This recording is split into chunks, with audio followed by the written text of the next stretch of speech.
Medieval society was constructed on layers of surveillance, but not in the modern sense of cameras and high-tech monitoring. Instead, it was a society where every action, every choice, and every movement was subtly but persistently watched. In this world, the gaze of authority, often unseen but ever present, was a constant undercurrent. Rulers didn't need to be everywhere. The very structures of society ensured that control was maintained through the constant psychological presence of watchful eyes. Imagine the start of a day in a rural medieval village. Smoke from cooking fires wafts into the chill morning air, and the quiet hum of early activity stirs the peasants.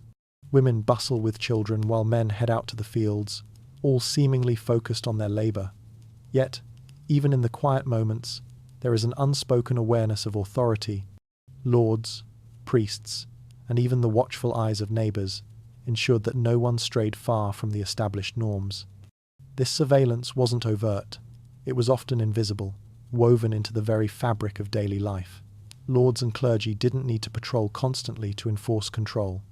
Instead, the threat of surveillance was enough to keep the masses obedient. The belief that someone might be watching, or that gossip could spread like wildfire, made sure the wheels of control turned smoothly. Villagers, who had never seen their lord's face but had always felt his presence, learned to live in constant awareness of the rules, both written and unspoken, that governed them. This was a world where social norms were enforced as much by the fear of the unseen as by physical presence. Neighbors watched neighbors, whispering rumors and sharing suspicions that kept everyone in line.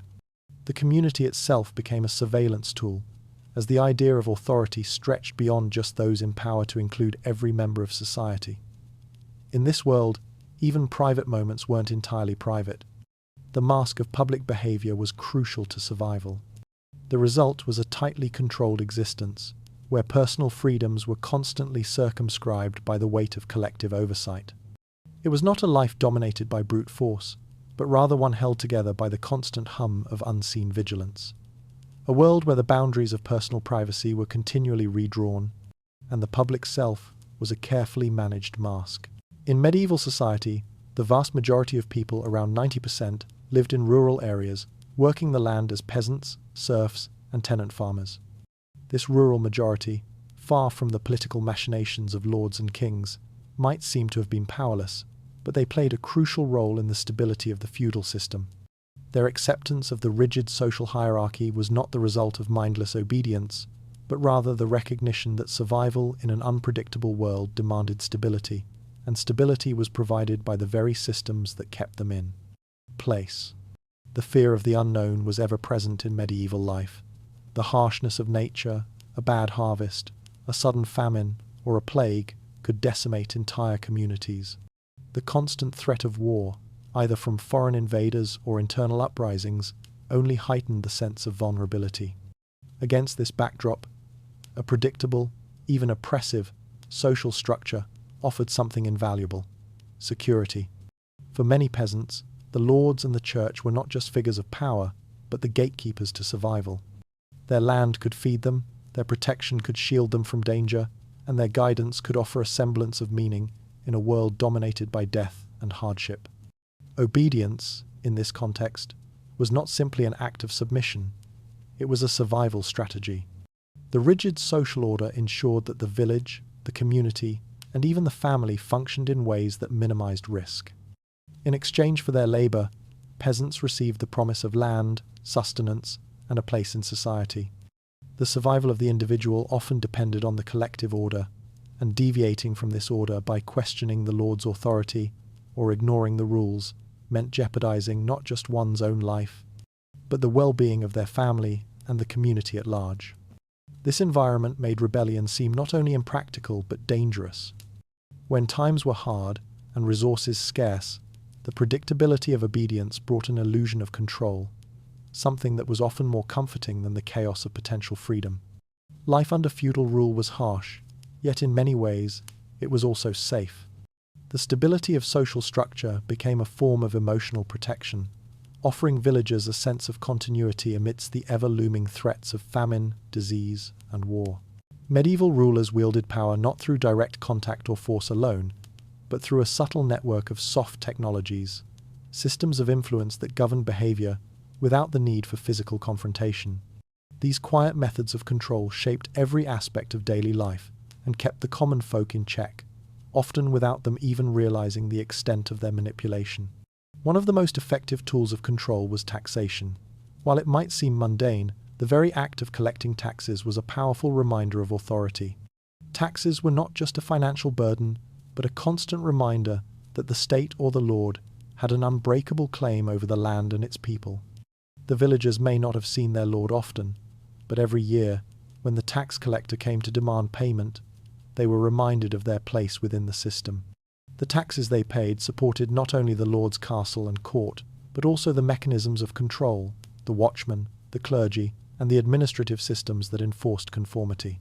The church played a central role in this quiet surveillance. Sermons, confessions, and religious rituals were not just spiritual exercises, they were also tools of regulation. Priests guided the moral compass of the village, teaching not only spiritual lessons but also the values that reinforced social order. Confession, in particular, became a form of surveillance. People were expected to confess their sins, which in turn reinforced the power of the clergy as moral arbiters. The act of confession was not just about salvation, it was a tool to keep individuals accountable to a higher authority. Rituals and festivals, too, played a part. These were not merely religious or cultural celebrations, but opportunities to publicly reinforce social roles and hierarchies. Whether it was the seasonal festivals that reinforced the Lord's role, or the everyday rituals that reminded people of their place in the cosmic order, these technologies of power operated quietly, ensuring compliance without the need for constant direct supervision. The medieval day began not with the personal choice of when to rise, but with a signal from the world outside: a bell, a shout, or the steady, purposeful steps of a steward. For the common folk, waking up was less about personal rhythm and more about responding to the rhythms of the community, the Lord, and the church. As dawn broke, the first sound to pierce the quiet was often the ringing of a church bell, calling the faithful to prayer and signaling the start of the day. These bells were not merely reminders of religious devotion, they marked the boundaries of the day and reminded everyone of the overarching presence of authority. For villagers, the sound of the bell was more than just an announcement of time, it was a call to duty. It was a gentle, yet firm, nudge from the world outside the home, demanding attention. The bell told peasants when to wake, when to work, and when to stop. It governed their lives in ways so subtle, they often didn't notice how much it shaped their day. If the bell rang early, the workday began early. If it rang later, the villagers still knew that their time was not their own. But it wasn't just bells that dictated the morning. The voice of a steward or the crackling of a fire as the Lord's guards roused the household also shaped the villagers' routine. As workers filed out to their fields or into their workshops, they did so with the constant reminder that they were not alone in their movements. Every task was carried out under the gaze of an overseer, whether that was a neighbour, a fellow labourer, or an official from the Lord's estate. The unspoken expectation was clear. Each person's labour belonged not to them, but to the collective order that governed them. The morning, then, wasn't just the start of a day. It was a reminder of the structures of power that dictated each person's role. For common folk, the ability to rise when they chose, to work at their own pace, or even to rest during the day, was never truly an option. The sound of the bell, the calls of the stewards, and the collective knowledge of their duties shaped their waking hours and set the tone for the work that lay ahead. In the medieval world, labour was not just a means of survival, it was fate. For the vast majority of common folk, their labour was dictated by an invisible yet inescapable web of rules, expectations, and hierarchies that permeated every aspect of their daily work. Whether in the fields, the workshops, or the homes, the act of working was shaped by forces that extended far beyond individual desire or choice. For peasants working the land, the fields were not simply places of production, they were spaces of constant surveillance. The land itself, often owned by a lord, carried with it a set of expectations. The yield of crops was not just a measure of the farmer's success, it was a direct reflection of the lord's power and the steward's ability to enforce quotas. Peasants had little say in what they planted, how much they produced, or when they worked. Their labour was owned by the system, and the rhythms of their day were governed by an unspoken set of rules that dictated when they worked and for how long. In the workshops, Where craft guilds governed the lives of apprentices and journeymen, the rules were even more explicit. A young apprentice might spend years learning a trade under the watchful eye of a master, who enforced strict codes of behavior and practice. These rules were not just about perfecting a craft, they were about reinforcing a social order. Guilds were as much about maintaining control as they were about producing goods. Mistakes in the workshop could result in severe consequences, not just for the worker, but for the entire community. The silent pressure to conform was always present, and those who failed to meet the high standards often found themselves ostracized or punished. Labor in both the fields and workshops was governed by the idea that the worker's life was not their own. It was a life shaped by external expectations, by the needs of the lord, the demands of the guild, and the silent surveillance of the community.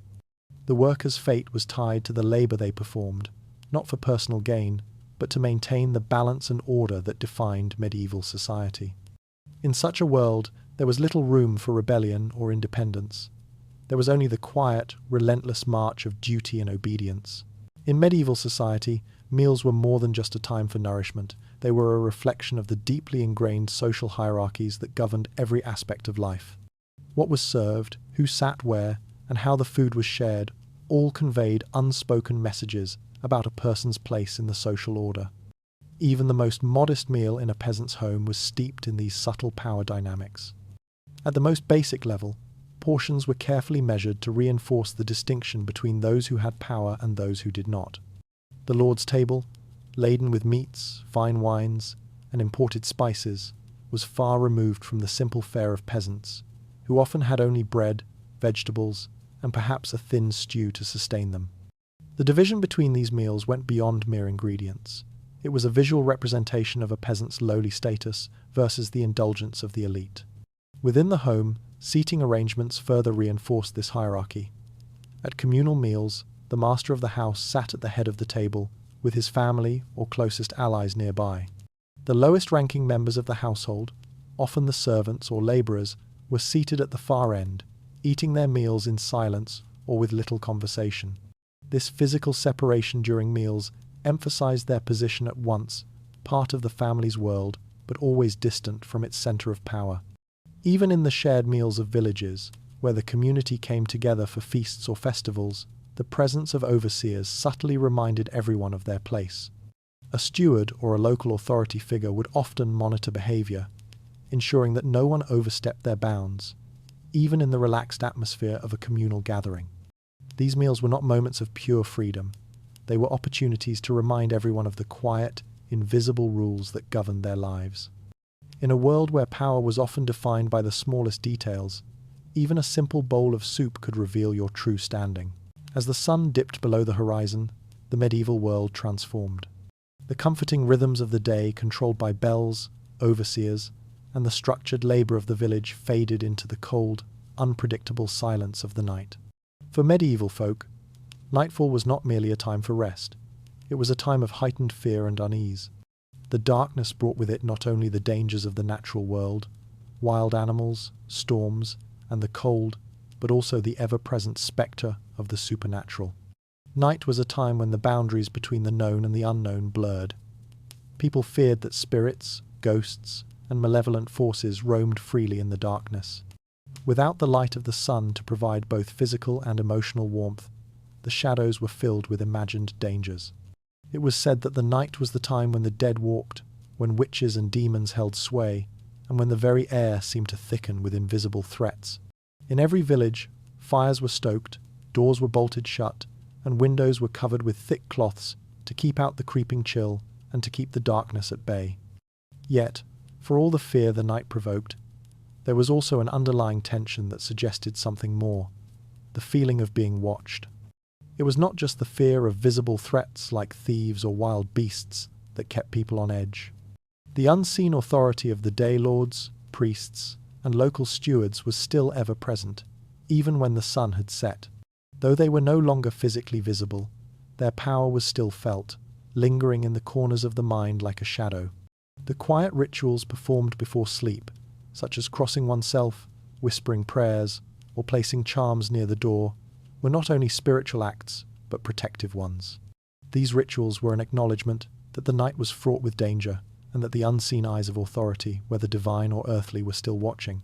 The night was a time when silence and fear governed, and survival often depended on the hope that nothing and no one was listening. As night descended, the tranquility of the medieval town was often anything but peaceful. In many regions, strict curfews were enforced, and the streets became the domain of watchman figures who patrolled the darkness with torches, a symbol of both authority and intimidation. These watchmen were the eyes that never slept, moving through the shadows with a purpose that kept the common folk both safe and under constant surveillance. For the average villager or townsman, the presence of the night watchman was a reminder that they were always being watched, even after the world seemed to quiet down. Curfews were not just practical measures to prevent crime, they were tools of control, a means of asserting power in the most vulnerable hours of the day. By insisting that everyone be inside by nightfall, lords and local authorities ensured that the streets were cleared of potential dissent, criminal behavior, or any untoward gatherings. It wasn't just about keeping the peace, it was about maintaining the illusion of order in the darkness, ensuring that no one strayed too far from the rules that governed their lives. The watchmen, often drawn from the local population, were figures of both fear and uneasy trust. Their role was clear: to inspect suspicious movements, listen for the whisper of forbidden conversations, and monitor the behavior of citizens as they went about their nightly routines.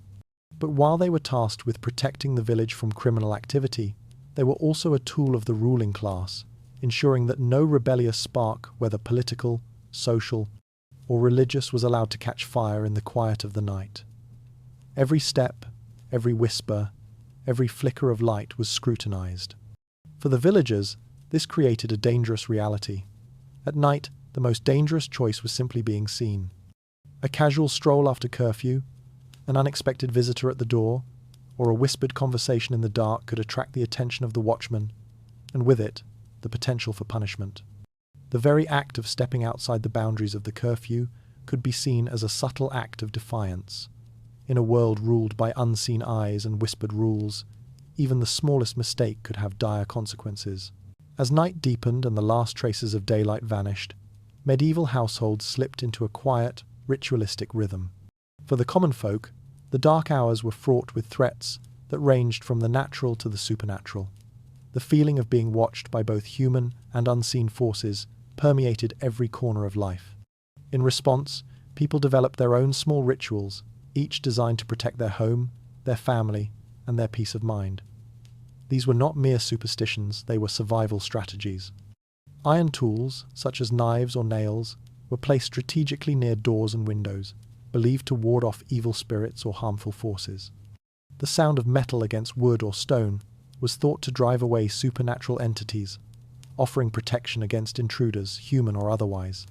Similarly, many families whispered spiritual lines before sleep prayers or blessings meant to shield the household from harm. These whispered words, often passed down through generations, were intended to invoke divine protection, ensuring that nothing malevolent could breach the sanctity of the home.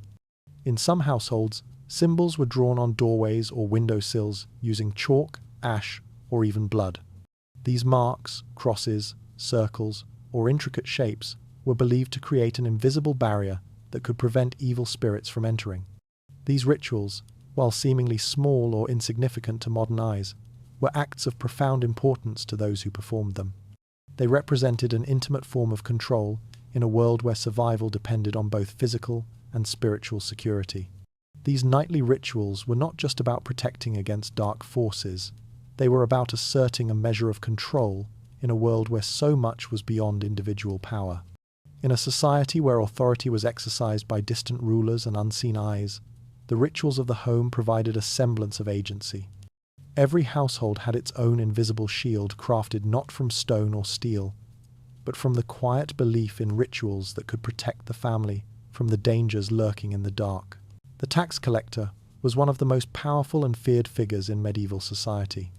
Unlike the distant lords or faceless priests, the tax collector was a tangible symbol of authority that intruded into the daily lives of the common folk. For the villagers, there was no escaping the reality of taxes. The presence of a tax collector could completely reshape a household's future, as what they owned or didn't own was subject to the collector's scrutiny. Tax collectors were not simply administrative figures. They were sent by the ruling authorities, whether a lord or the crown, to ensure that everyone paid their fair share. But their job was often intrusive and personal. They didn't just collect a flat sum, they meticulously inspected every aspect of a villager's life. They scrutinized the amount of land a person owned, the number of animals in the barn, the harvests in the fields, and even the contents of a home. They could demand payment in kind grain, livestock, or labor, or they could take a share of a person's wealth or belongings to make up the shortfall. This constant inspection created an atmosphere of fear and vulnerability. The collector's knock on a door could mean the difference between prosperity and ruin. For a peasant who had already struggled through a harsh winter or poor harvest, a visit from the tax collector was not just a financial burden, it was a life-altering event. In many cases, families had to scramble to meet the demands of the collector, often selling off their few possessions or going into debt to avoid severe penalties. The threat of being branded a tax evader, or the humiliation of having one's property seized, was a powerful motivator for compliance. The tax collector's power lay in their ability to force compliance through knowledge and access. They represented direct authority in a world where the people had little control over the forces that governed them. The collector's presence was a reminder that no one was beyond the reach of power, whether in the form of taxes, laws, or punishment. One knock from a tax collector could reshape an entire household's fate. In medieval society, the priest was both a spiritual guide and a figure of immense authority. As the intermediary between the people and the divine, the priest held the power to shape not only the spiritual lives of the villagers, but also their social behaviors and moral decisions. The church wasn't just a place for worship, it was a place for surveillance, where the priest's eyes and ears were ever watchful, ensuring that the moral fabric of the community remained intact. Priests had the unique ability to shape the hearts and minds of their parishioners. Through their sermons, they dictated how people should live, what was considered moral or sinful, and how individuals should conduct themselves in every area of life. Their influence stretched far beyond the church walls. They had the power to control social norms and define what was acceptable behavior within the community. The church wasn't just a place for divine worship, it was a key institution that enforced social order. One of the most powerful tools at the priest's disposal was the sacrament of confession. What might have been seen as a spiritual cleansing act for the individual became, in many ways, a mechanism of surveillance. Confession wasn't just a way for individuals to seek absolution for their sins, it was a way for the priest to gather information about the private lives of their parishioners. Through confession, the priest learned of wrongdoings, secret desires, and hidden transgressions. In a society where public honor and reputation were everything, the priest held immense power over the lives of his flock, as the fear of public shame or divine retribution kept villagers coming back to confess their wrongs, no matter how small. This constant fear of spiritual judgment was as powerful as any worldly punishment. The priest didn't need to be physically present at every moment of a villager's life. His authority was internalized through the fear of judgment, both divine and social. People lived not just under the threat of physical punishment, but under the constant gaze of an all-seeing spiritual authority. Your secrets were never truly your own, not even your sins. Knights were not simply warriors, they were living embodiments of authority. Clad in heavy armor, mounted on powerful steeds, they were the physical manifestation of the power structures that dominated medieval society. Every patrol, every inspection, every appearance of a knight carried a silent but unmistakable message. Authority was everywhere, and it could not be escaped. Knights, along with the local militias, were tasked with maintaining order in the villages and towns under their lord's control. Their role extended far beyond the battlefield. Knights were enforcers of the law, keepers of peace, and symbols of the ruler's reach. When they appeared, it wasn't just to intimidate criminals or protect the community from external threats. Their presence alone was a reminder that power was always in motion, constantly moving, constantly surveying, and constantly watching. Patrols were frequent, with knights riding through the village or along the roads, their armor shining under the sun as they passed. These patrols were a way of reminding villagers of their place in the feudal order. The knights didn't need to stop and speak with every person they encountered. Their mere presence was enough to reinforce the social hierarchy. It was a constant, living reminder that the authority of the Lord and the crown was real, tangible, and ever present. The silent power of the knight was also displayed during inspections, whether of crops, livestock, or the behavior of the common folk. The weight of the knight's armor symbolized the weight of the law that could be brought down on any transgression. To disobey was to challenge the very foundation of medieval society. But to submit was to accept the invisible rules of order that governed every aspect of life. The armor was heavy, but its meaning was heavier. Knights didn't just carry swords, they carried the weight of authority itself, and their presence turned every village into a microcosm of feudal power. In the medieval world, survival was as much about blending in as it was about physical endurance. For the common folk, every day was a delicate balance between doing their work and avoiding the unwanted attention of those who held power, whether lords, clergy, or local overseers. In a society where being watched was the norm, invisibility became an art, and silence a form of armor. To survive, peasants, serfs, and townsfolk learned how to navigate their world without drawing attention to themselves. Silence was perhaps the most effective survival tool. Speaking too loudly or too boldly could bring unwanted scrutiny, so many commoners spoke in quiet tones, often choosing their words carefully if they spoke at all. In the presence of authority, they knew that the less they said, the less they could be held accountable for. Conversations were often kept short, and often with an air of respectful humility, ensuring they did not draw attention or seem too opinionated. Equally important was the skill of moving unnoticed. Labourers worked quickly, silently, and with precision, ensuring that their tasks were done efficiently but without fanfare. Whether it was tending to the fields or crafting goods in a workshop, the ability to complete one's work without attracting attention was a sign of wisdom. Overachievers, or those who stood out, risked being seen as a threat, either for their skill or their potential challenge to the established order. Controlling one's facial expressions was another crucial skill. In a world where even the smallest sign of defiance could be perceived as rebellion, common folk learned to mask their true emotions, wear expressions of submission, and conceal their thoughts behind carefully curated faces. A raised brow or a momentary look of frustration could be misinterpreted. So many worked to keep their expressions neutral and inoffensive. In a world of watchers, where every action, word, and glance could be scrutinized, invisibility was a skill, and one that could mean the difference between survival and punishment. In a world where authority loomed over every aspect of life, common folk found their greatest strength not in the power of the rulers, but in the unspoken bonds they shared with one another.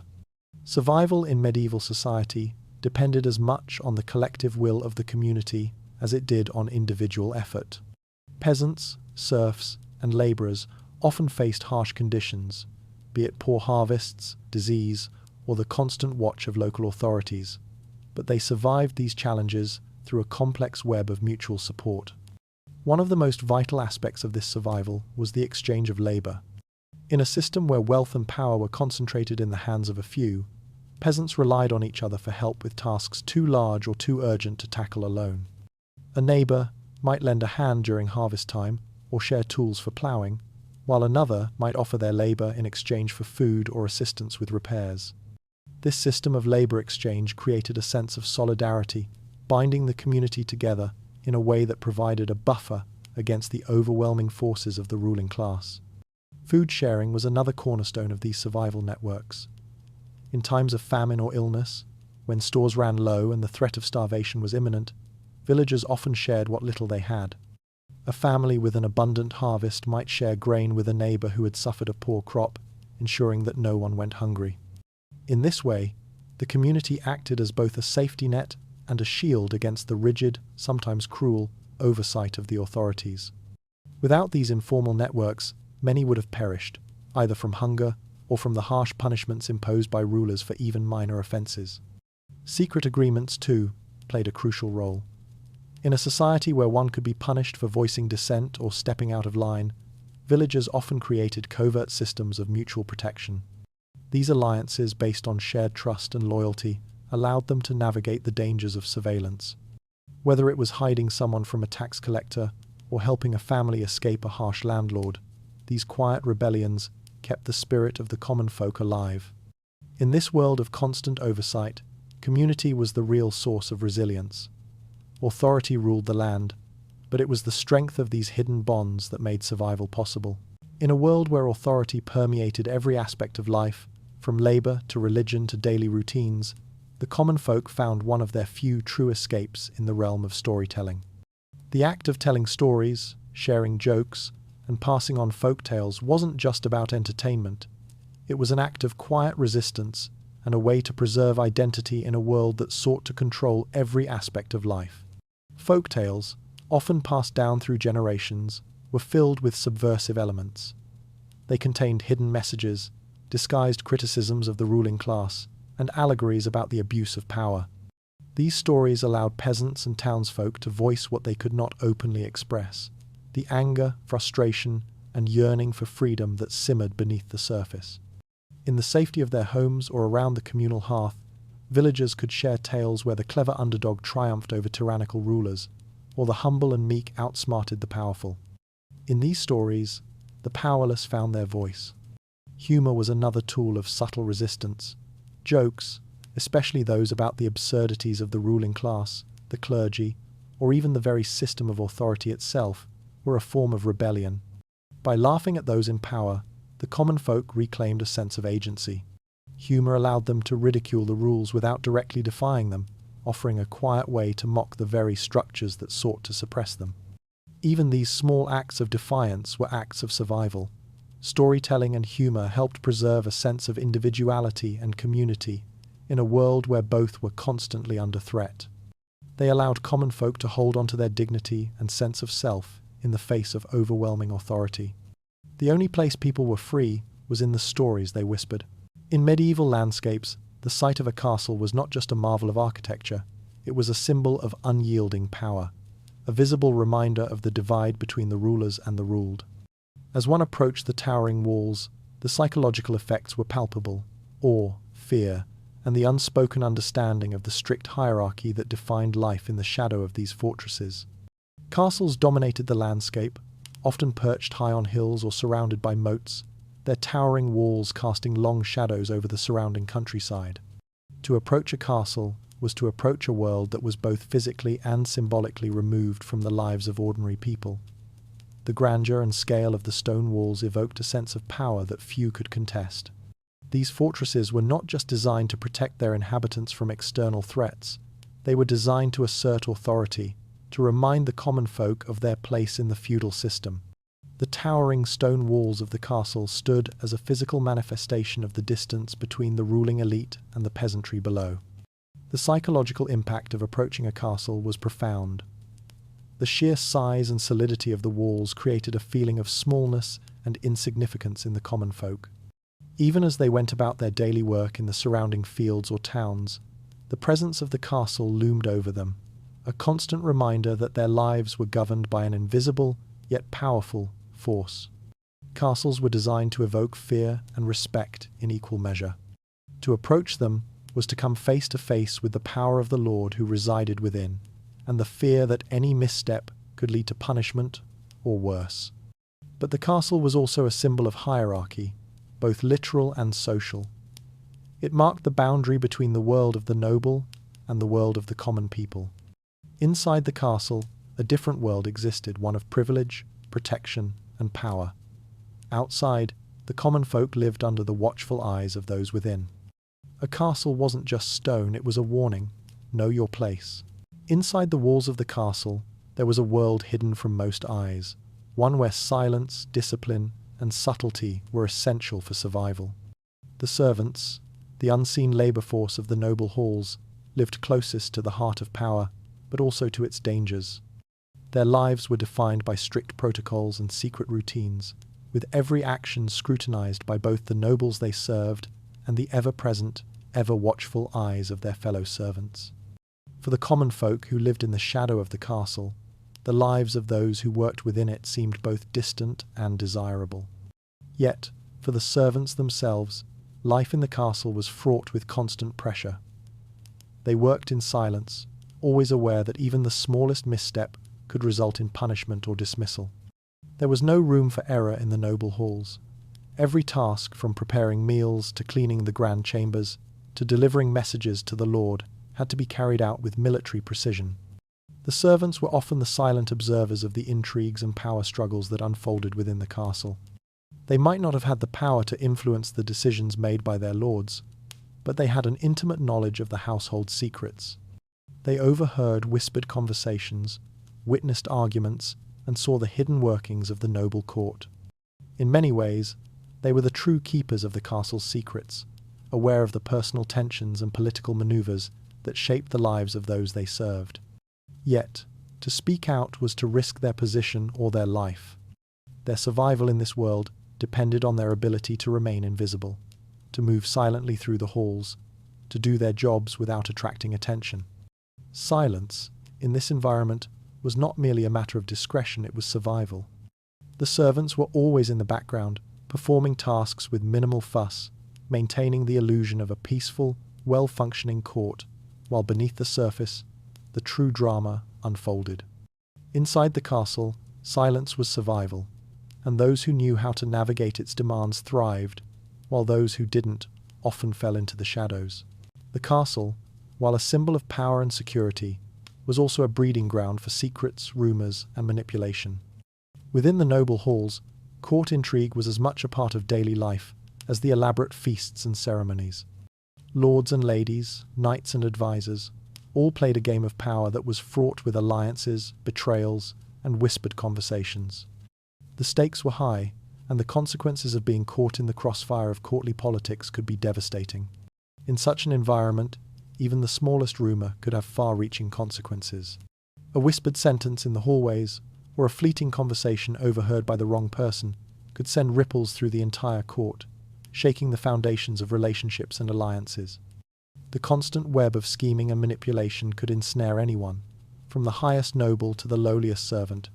To survive in the court, one had to understand the delicate balance of power, how to gain favour, how to avoid scandal, and how to navigate the shifting loyalties of those around you. For the common folk who lived in the castle's shadow, the consequences of court intrigue were often felt in indirect but devastating ways. While they were not directly involved in the games of power, they were frequently caught in the fallout. A noble's favour could turn on a single word, and the lives of those who served them were often upended when allegiances shifted. The common folk, with their livelihoods dependent on the whims of the nobility, had little control over these unseen forces. In the castle, power was always shifting, and with every twist of the plot, lives were changed often without warning. One whispered sentence could destroy a life, and even those far removed from the court were not immune to its effects. In the medieval world, forests were both a refuge and a place of danger, places where the boundaries between civilization and the untamed wilderness blurred. For the common folk, forests represented a vital resource. They offered wood for building, herbs for healing, and game for hunting. Yet, despite the bounty they provided, these same forests were also places to be feared. To enter the forest was to step outside the structured safety of the village and into a world where danger lurked in both natural and supernatural forms.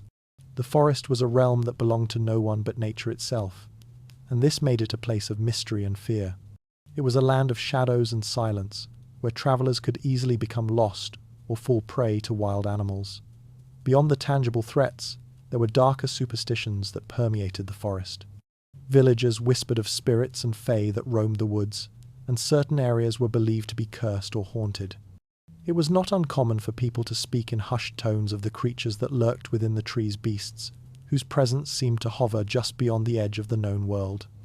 Yet, for all its dangers, the forest was also a source of freedom. To escape into the woods was to leave behind the watchful eyes of the Lord, the tax collectors, and the endless surveillance of village life. Here, a person could find solitude, a sense of privacy that was impossible to come by in the open. For a fugitive, an outlaw, or a person simply seeking refuge, the forest became a sanctuary, a place where one could temporarily disappear from the constraints of society. However, entering the forest was not without its own rules. Superstitions and rituals governed when and how one should venture into the woods. Certain days were considered lucky or unlucky for entering, and specific rituals such as prayers or offerings were required to ensure safe passage. The forest, in many ways, was a world unto itself, governed by rules as old as the land itself. To enter the forest was to leave protection behind, into a realm where survival depended not just on knowledge of the land, but on an acceptance of its mysterious and unpredictable nature. For some, in medieval society, the constant surveillance of the lords, priests, and overseers became too much to bear. These individuals sought refuge far from the structured world of the village, the town, and the castle, carving out a life in the wilds, where the laws of men no longer held sway. Bandits, hermits, and those who lived outside the control of society created alternative social structures built on secrecy, survival, and, for some, defiance. Bandits and outlaws were among the most notorious figures in these wild spaces. They were often former peasants, soldiers, or fugitives who had rejected the hierarchical constraints of feudal life. Bandits carved out their own rules, building a community of those who lived beyond the reach of taxes, laws, or noble authority. They existed on the fringes of society, but their lives were governed by a different code, a code that valued loyalty among thieves, and a fierce independence that came from rejecting the system that sought to control them. These outlaw bands often formed tight-knit communities, where strength and survival were paramount. They were hunted by the authorities, but were also feared and respected by those they lived among. Equally elusive were the hermits, men and women who, by choice or circumstance, withdrew from society entirely. Hermits sought solitude in the deep woods or hidden caves, living off the land and embracing a life of austerity. For some, this was a spiritual retreat, an escape from the corruptions of the world. For others, it was a form of rebellion, a rejection of the hierarchical world that oppressed them. These solitary figures lived by their own rules, carving out lives in seclusion where they were free from the gaze of their rulers. Their only laws were the ones they wrote for themselves, influenced perhaps by religious devotion, personal philosophy, or the simple desire to be left in peace. The lives of these outsiders reveal the hidden cracks in medieval society, where alternative social orders were forged in the absence of authority.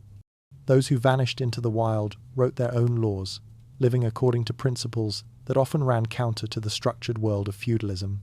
For those who lived on the edges of medieval kingdoms, life was marked by uncertainty, suspicion, and constant tension. Border villages, often located at the meeting points of rival territories or shifting borders, existed in a world where loyalty was never stable, and survival depended on navigating a landscape fraught with political intrigue and shifting alliances. Borderlands were dangerous places. They were not just geographically on the fringe, but socially and politically as well. Villagers living on these borders were often caught between two or more conflicting powers, local lords, foreign invaders, or even rival factions within the same kingdom. With the ebb and flow of empires, kingdoms, and military campaigns, the control of these regions could change overnight. What was once a loyal village to one king might suddenly fall under the dominion of a new ruler. The constant shifting of borders created a climate of fear and suspicion. Spies from neighboring lands, disguised as traders or pilgrims, frequently passed through, gathering information and reporting back to their masters. Local rulers, too, were wary of their subjects' loyalties, knowing that even a slight change in allegiance could undermine their rule. For villagers, there was always the threat of being caught in the crossfire of competing political forces. It wasn't uncommon for those living at the borders to be accused of espionage or to be punished for alleged ties to enemy factions whether or not they were guilty. Life on the border meant that nothing was ever certain. Your allegiance, your safety, and even your life could shift with the next wave of conquest. Living on the frontier was to live in a state of constant vigilance, where loyalty was fragile and survival depended on your ability to navigate ever-changing power structures. In medieval society, the most powerful rules were often the ones that were never spoken aloud, unwritten taboos that governed everything from where people walked to how they spoke. These silent laws were so ingrained in daily life that their existence often went unacknowledged. They shaped behavior in ways that were subtle yet pervasive, dictating not just how people interacted with each other, but how they understood their place in the world. One of the most significant taboos was the concept of hierarchy, knowing where one belonged in the social order and acting accordingly. In a world where class distinctions were rigid, people knew instinctively where they were allowed to go and where they weren't. Commoners, for instance, knew they were not to walk through the noble's land or enter the noble's house without permission. Even in the most mundane of interactions, these unspoken rules guided behavior, To overstep these boundaries was seen as a direct challenge to the established social order. Equally important were the taboos related to speech. What you said, who you said it to, and how you said it could have far-reaching consequences. Complaints about authority, even subtle ones, could be interpreted as acts of rebellion. Speaking ill of the Lord or the Church could result in harsh punishment. On the other hand, there were also words and phrases that were considered safe, expressions of humility or deference that ensured a person stayed within the bounds of acceptable behavior. Language, in this sense, wasn't just a way to communicate, it was a means of survival. Taboos also governed the physical world, where a person could walk, what they could touch, and how they interacted with sacred objects were all tightly regulated. The concept of uncleanliness, for example, extended far beyond personal hygiene. It was about maintaining purity in every aspect of life. Stepping into certain areas, touching sacred objects without permission, or failing to observe proper rituals could render someone impure in the eyes of the community. The most powerful of these taboos were those that no one dared name. They were rules that no one questioned, and their enforcement was so subtle that their very presence was rarely noticed until someone violated them. In a world ruled by both the visible and invisible forces of authority, common folk often turned to an array of folk magic and spiritual rituals to protect themselves and their families. While religion provided an official path to divine favor and protection, many commoners also relied on older, more personal forms of power, charms, signs, and symbols that connected them to forces beyond the reach of church and state. These protective symbols were everywhere in medieval life, subtly woven into the fabric of the everyday. Charms, often fashioned from simple items such as herbs, stones, or pieces of cloth, were hung above doorways, placed in fields, or carried as amulets. These small objects were believed to have protective powers, warding off evil spirits, illness, or bad luck. Villagers often crafted these charms themselves or bought them from local wise women who were skilled in the ancient arts of healing and magic.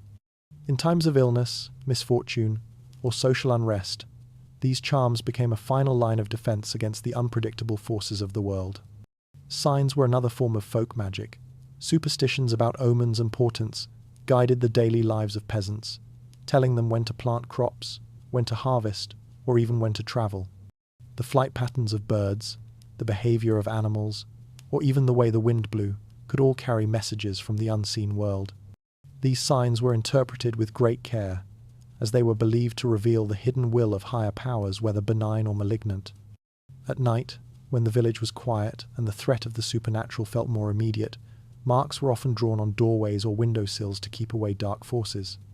These marks, crosses, symbols, or even simple scratches were believed to create a protective barrier, keeping evil spirits or malevolent beings from entering the home. People would also mark the thresholds of their homes with chalk, ash, or blood, performing these rituals in secret, knowing that the church would never approve of such practices. When official protection failed, and the church's reach felt distant or inadequate, people turned to older powers, those from a time before the rise of organized religion, when the supernatural was more directly intertwined with everyday life. In these moments, folk magic became the last refuge, a form of control in a world where the line between the sacred and the profane was often blurred. While many of the rituals and practices of medieval commoners were subtle and socially accepted, some were deemed outright illegal by the ruling authorities and the church. These rituals, often performed under the cover of darkness or in the secrecy of remote places, were considered acts of rebellion against the official religious and social order. Yet, for those who practiced them, they were often vital to survival, healing, or maintaining a sense of control over their own lives. One of the most common and risky rituals was the practice of nocturnal gatherings.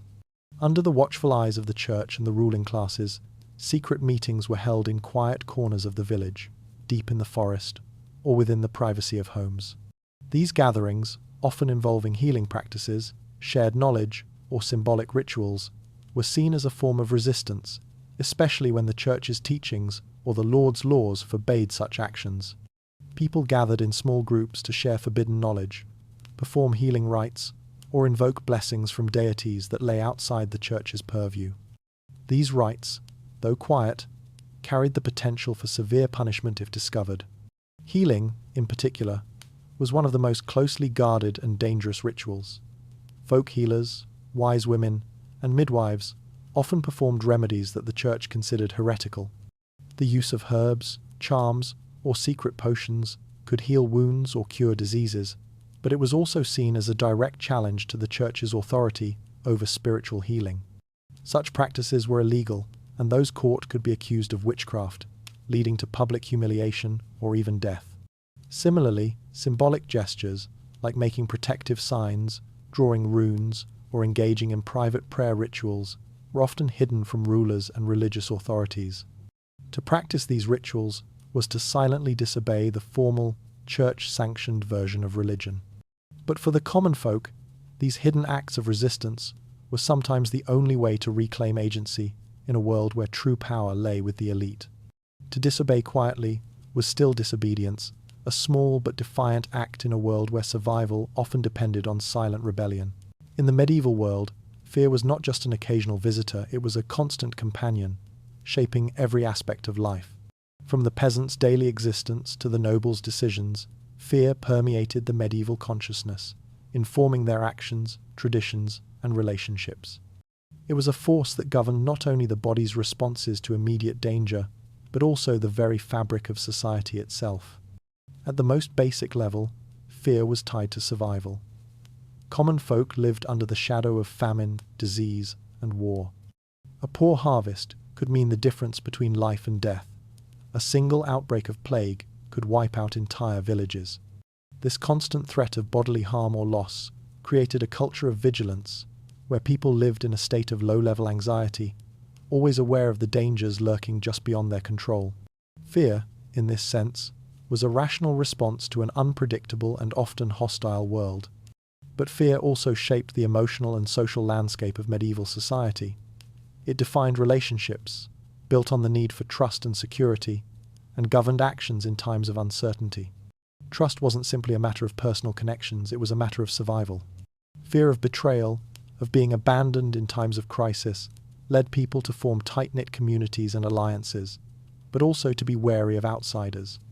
Fear of the unknown, of strangers, or of the unpredictable forces of nature led to superstitions and rituals that sought to protect the community and the individual. Perhaps most poignantly, fear was generational.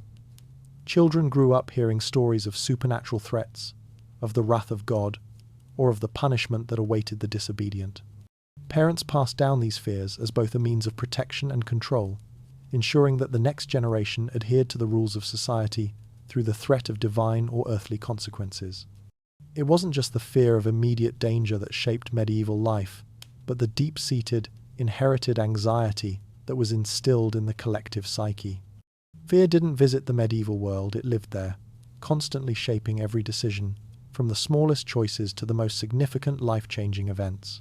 In a world dominated by fear, hardship, and the constant weight of authority, the moments of joy that medieval commoners experienced were not just fleeting pleasures, they were vital. For the peasants and townsfolk, joy was a rare and precious commodity, a brief escape from the ever-present pressures of daily life. In the midst of this harsh world, people found ways to celebrate, to laugh, and to love, creating small but significant triumphs in their otherwise difficult lives. Even under the watchful eyes of the Church, the Lord, and the constant surveillance of society, the human spirit found a way to express itself. Festivals, although often tied to religious observances, were moments when the rigid rules of everyday life were relaxed, and people came together to celebrate life's simple pleasures.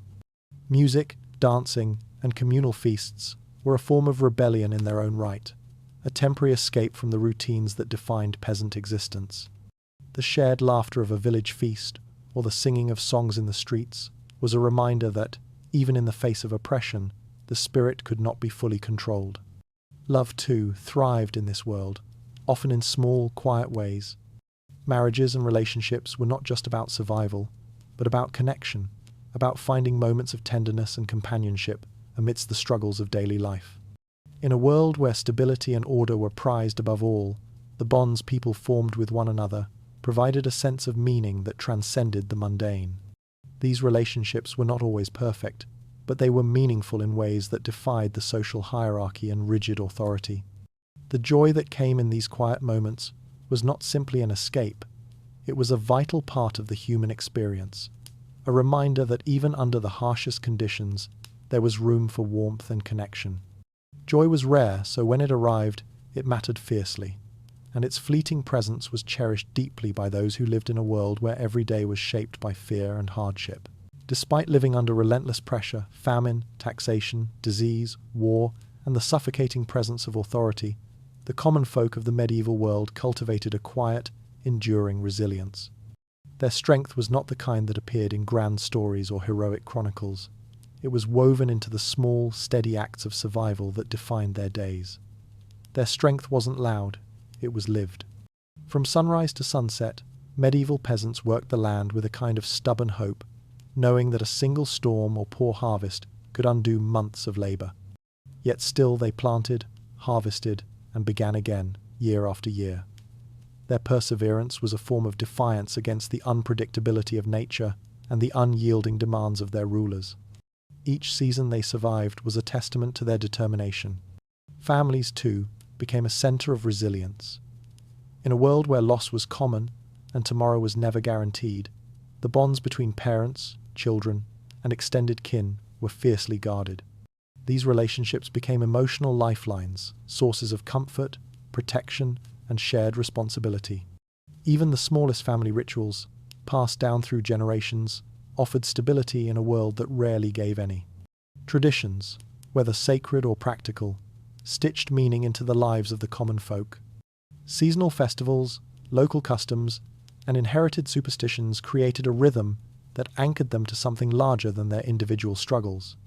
These traditions reminded them that they belonged to a long chain of ancestors who had endured the same hardships and persevered. Their resilience was not the resilience of warriors or kings. It was the resilience of survival, quiet, persistent, and deeply human. It was the strength to continue living, loving, working, and hoping in a world that gave them few reasons to. And in this understated endurance lies the true power of the medieval common folk. Though the medieval world may seem distant, the fears that shaped it still echo in our modern lives. The medieval experience was deeply defined by anxieties that have, in many ways, been passed down through the generations: fears of surveillance, judgment, scarcity, and stress. These ancient anxieties, once rooted in a harsh, unpredictable world, continue to mirror our own fears in ways that are often more subtle but no less powerful. Surveillance, for example, was a pervasive force in the medieval world. People lived under the constant watch of rulers, priests, neighbours, and even family members. The belief that someone was always watching, whether through physical observation or through rumours and gossip, shaped behaviour and decisions. In modern society, though technology has replaced human eyes, the sense of being observed persists through digital surveillance, social media, and the constant flow of information. We may no longer fear the physical gaze of a lord, but we are acutely aware of the invisible eyes that track our every move online, from the data collected by our smartphones to the algorithms that predict our thoughts and behaviours. Judgment, too, was a core feature of medieval life. The fear of being judged by the church, by one's neighbours, or by the community defined actions and decisions. It was a fear that could lead to punishment, excommunication, or social ostracism. Today, while we are no longer held to the same moral codes of medieval religion, the fear of judgment remains potent. In our world, it often manifests in the form of societal expectations, professional reputations, or the pressure to conform to public opinion. The fear of being cancelled or marginalised reflects a modern echo of the medieval desire to avoid public shaming or disgrace.